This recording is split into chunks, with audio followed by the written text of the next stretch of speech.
Hello বন্ধুরা, good morning.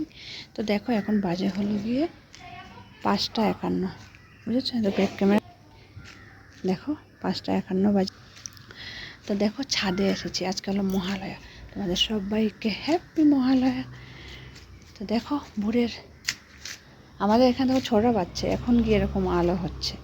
আর ওই সাইডে আমাদের বাড়ির সাইডে এখনও তো পুরো মানে আলো হয়ে গেছে বললেই পারো।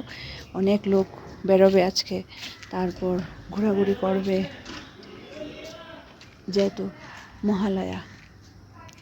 তো এখানে কিছুই নেই, এগুলো কিছু বোঝা যাচ্ছে না, বাট আমরা ঘরে একটু শুনবো মহালয়া। আর তো কি, আর এমনি নিজেরা যা হয় আনন্দটা, বাইরে কিছুই বোঝা যাচ্ছে না। ওইখানে তো বাইরে অনেক এনজয় হবে, সবাই বের হবে, অনেক আনন্দ হয়। তো চলো, এটা তো মিস করছি। টাটা, বাই বাই সবাইকে, ভেরি ভেরি গুড মর্নিং।